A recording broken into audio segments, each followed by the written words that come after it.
Bugun inshaalloh payg'ambarimiz sollallohu alayhi vasallamning suyukli ayollaridan bo'lgan, bu ummatning eng bilimdon olima ayollaridan bo'lgan, eng ko'p hadis rivoyat qilgan Rasululloh sollallohu alayhi vasallamning habibasi Oysha bint Abu Bakr Siddiq roziyallohu anhu haqida suhbat qilamiz. Xo'p, bismillahirrohmanirrohim. Abu Bakr Siddiq roziyallohu anhuning qizi Oysha roziyallohu anha.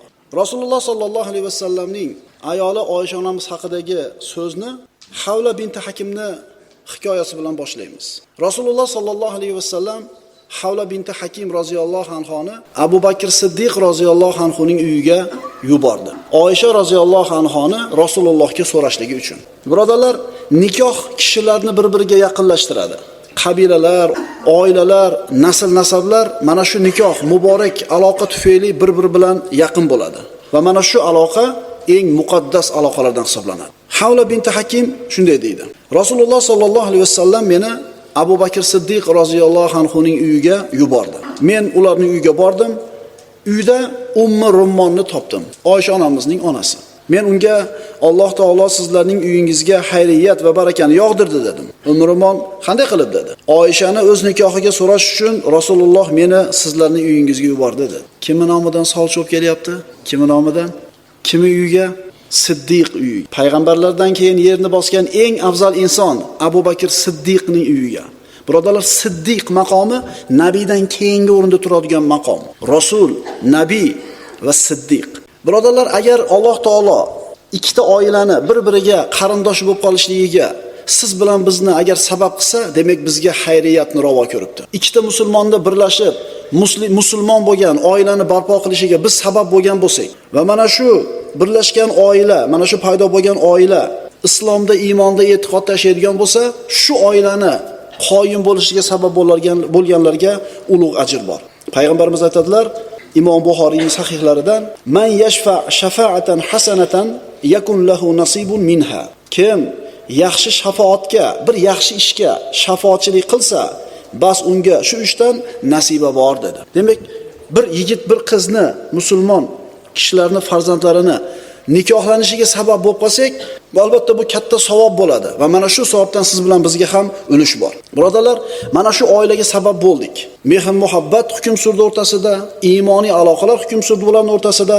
Bularning o'rtasida bir musulmon farzandlar dunyoga keldi. Ulg'aydi ular, yosh katta bo'ldi, ichidan olim, fozillar chiqdi, ummatga xizmat qiladigan solih kishilar chiqdi. Shularni qilgan ishlaridan, savoblaridan siz bilan bizga ham ajr bo'ladi. O'shuning uchun qo'y, ochqonni tinch quloqim, jim yuri degan gap birodarlar, shaytonning gapi. Modomiki bir-biriga xaridor bo'layotgan oilalarda salohiyatli ekanligini bilasizmi? Modomiki mana shu ishda xayriyat umid qilinishi mumkinligini ko'ryapsizmi? G'aybda Alloh biladi. Yaxshi niyat bilan hissamizni qo'shib qo'yishimiz kerak bo'ladi. Faraz qiling, shu oila barpo bo'ldi. 4 o'g'il, 4 qiz ko'rdi. 8 ta bola. Bular ham 10 yil, 20 yil o'tib turib yana ko'paydi. Bilasizmi? Kim ko'payyapti? Muhammad alayhisolamning ummati ko'payyapti. Rasululloh uylaninglar, ko'payinglar, zero men sizlarni qiyomat kunida ko'pligingiz bilan faxrlanaman degan. Siz Rasulullohning faxrlanishiga sabab bo'ladigan ishni qilyapsiz. Demak, birodar, qo'lingizdan kelsa, ikkita musulmonni bir-biriga qarindosh bo'lib qolishiga hissangizni qo'shing. Min afzali shafaati an tashfa bayna ithnayn fi nikah. Rasululloh aytadilar, shafoatning eng afzali nikohda ikki odamning o'rtasida shafoatchilik qilish. Yana asarlarda keltiriladiki, yangi oilani qurilishiga harakat qilib, bosgan har bir qadami uchun, aytgan har bir so'zi uchun 1 yillik ibodatni ajri beriladi. Asarlarda shunday deyiladi. Shuning uchun musulmon odamlarning ishiga, musulmonlarning oilasi, musulmon oila paydo bo'lishligiga beparvo bo'lmaslik kerak.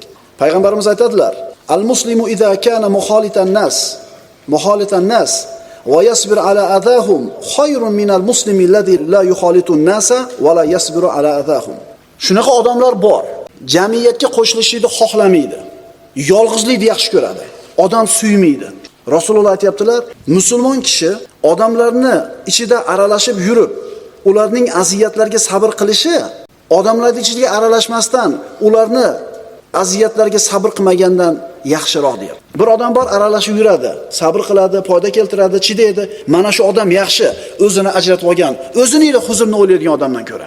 Abu Bakr Siddiq roziyallohu anhuning uyiga sovchi keldi. Birodar, agar qizingizga xardor bo'lib kelgan yigit, masalan, olim bo'lsa, ilmdor bo'lsa yoki doktor bo'lsa, fazilata qizingizni berasizda, tinmay gapirasiz kuyov bolangizni doktorligini, kuyov bolangizni xirurgligini, kuyov bolangizni ilmligini, olimligini, fozilligini tinmay gapirasiz.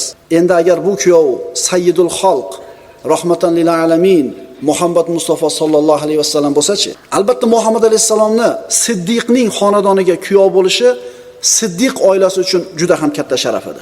Umrummon Havla binti Hakimga kutib turing dedi.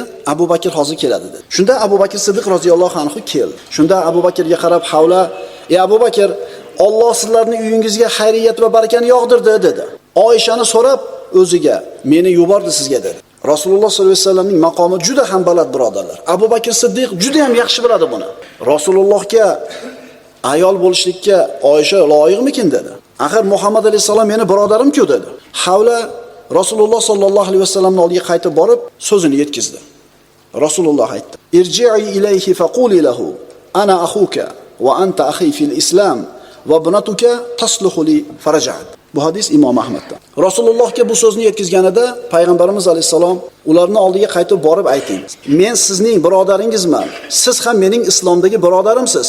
Qizingiz menga ayol bo'lishiga yaraydi, ya'ni xotin bo'lishi mumkin menga" dedi. Havla aytadi roziyallohu anhu, Abu Bakrning uyiga kelib Rasulullohning bu so'zini yetkazdim.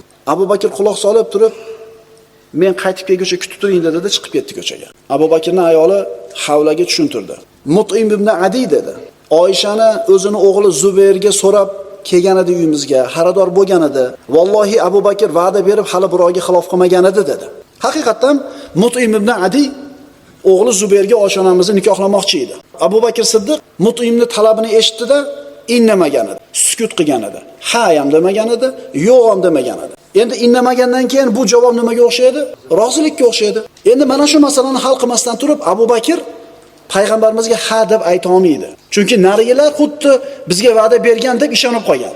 Endi Zubayr ibn Mut'im ibn Adiyni Muhammad Rasulullohga tenglab bo'ladimi? Abu Bakr Siddiq Rasululloh Oyishani so'rashligini bir o'ylab ham ko'rmagan edi, tasavvur ham qilib ko'rmagan edi. Bunandaqa imkoniyatni qo'ldan boy berishni xohlamas edi. Tasavvur qiling qanchalik endi harakatda bo'ldi. Endi agar sovchilar kelsa uyingizga, ularga chiroyli muomala qilib jo'natsangiz, demak bizga moyilligi bor ekan deydi-da, bu narsani rizo degan ma'noda qabul qiladi. Mut'im ham shunaqa deb o'ylagan edi. Abu Bakr Siddiq ishni paysalga solmasdan to'g'ri Mut'im ibn Adiyning uyiga bordi. Uyiga kirganida Mut'imning yonida xotini ham turgan edi. Ayol Abu Bakrga qarab turib, "Ey Ibn Abi Quhofa, agar biz o'g'limizni seni qizingga uylab qo'ysak, bizni o'g'limizni ham o'zining diningga olib kirib olarmikinsan?" dedi. Ya'ni sen bilan quda bo'lmoqchimiz, lekin muammo bor. Kuyov qilib bersak, sen ham musulmon qolarmikinsan biz o'g'limizni dedi. Bizni zamonimizda ham erkaklarga tikka gapiradigan ayollar bor. Yonida eri bo'lib turib ham gaplashib qo'yaveradi. Gapirib qo'yadi, chunki shu gapirishlikka odatlanib qolgan va kuchli gapiradi undan. Tekturing deydi. Tekturing deydi. Abu Bakr roziyallohu anhu qarang qanaqa oliyjanob odam bo'lgan. Bu ayolga qarab ham qo'ymadi, parvo ham qilmadi. Eriga qarab turib, "Nima deyapti bu?" dedi. "Agar meni qizimga o'g'lingni uylantirib qo'ysang, seni o'g'ling meni dinimga o'tib ketadi deb qo'rqasanmi rostdan?" dedi. Mut'im aytdi, "Bu shuni deyapti-yu" dedi. Ya'ni ayolining so'zini quvvatladi. Chindan ham xavotiri bor edi. Demak, boyaga kelishuv, o'zi kelishuv yo'q edi. Mana shu gapdan keyin o'rtada hech qanday kelishuv, aloqa yo'qligi ma'lum bo'ldi.